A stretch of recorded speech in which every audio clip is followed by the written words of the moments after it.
Welcome to this Cadline Dynamic Maps video, where we'll be looking at the sketch tools within MapThat. Sketch tools are available from the Edit Tools menu. Once opened, it will list all current sketch layers, and by ticking one, the chosen sketch layer will be added to the map. On the left, you also have options to edit or delete sketch layers.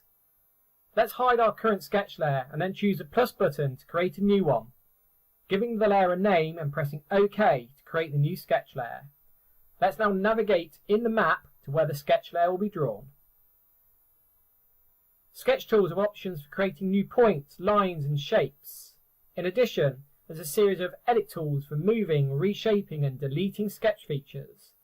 And finally, we have options for choosing and applying new styles. Firstly, using the pin icon, let's place a new point within the map by left-clicking to drop the blue pin. To commit these changes, press the Save button. Let's now use the Style option to change the symbol marker.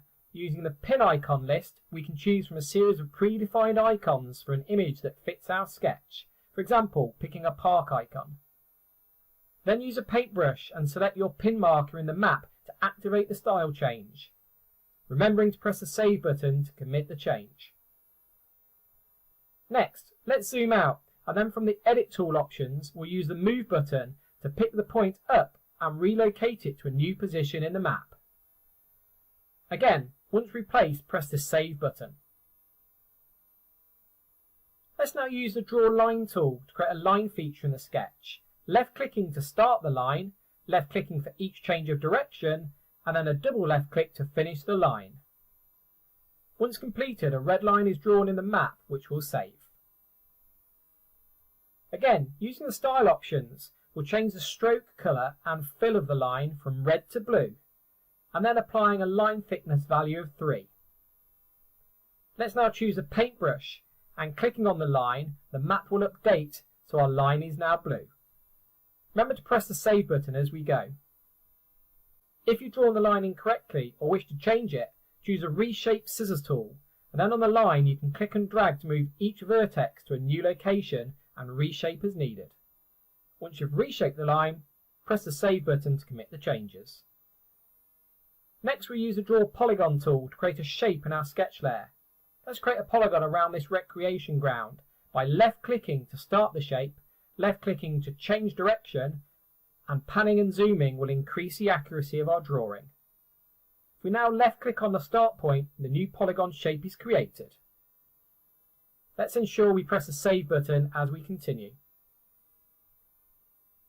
Having drawn the new shape, we should change its style, for example, changing the stroke and fill colour to be green and making the border a little thicker. Let's also use the opacity tool. Changing the value from 1 to 0.5 will make the polygon 50% translucent. Remembering to use the paintbrush to then click on the sketch shape to update its style. Press the Save button to commit the changes to our polygon. Sketch layers are often referred to as redlining, so let's use the Style options to change the stroke colour to red, and then we'll choose the No Fill option. Applying this style change to the map feature will now change the shape into a red line boundary. These are great for showing prospective development sites. Let's ensure we press the Save button to commit this change to our sketch layer.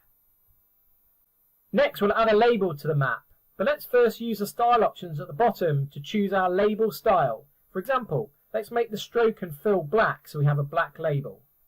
We'll then use the text size option to choose how big the text should be, and then finally choose the font to use. We also wish to change the opacity back from 0.5 to 1 so the text is not translucent. Now from the Create Tools panel, choose a Place Text button and type the text for the label. Press OK and then left-click in the map to place where the text label will be positioned. Press Save to commit the label to your sketch layer. If you place the text incorrectly, from the Edit tools, use the Move tool to pick the text up and drop it to an alternate location, pressing Save to update these changes. Finally, for any feature in a sketch layer, we can add a tag. Using the Edit tools, choose Edit Elements and click on the park icon. This will open a tag where we can enter a name for the feature and some notes, for example, who drew the sketch. These tags can then be saved and viewed by other users to provide them details about your sketch layer features. The sketch tools in MapThat are a great way to add redlining to your maps, which can then be viewed and shared with colleagues and on-site field engineers.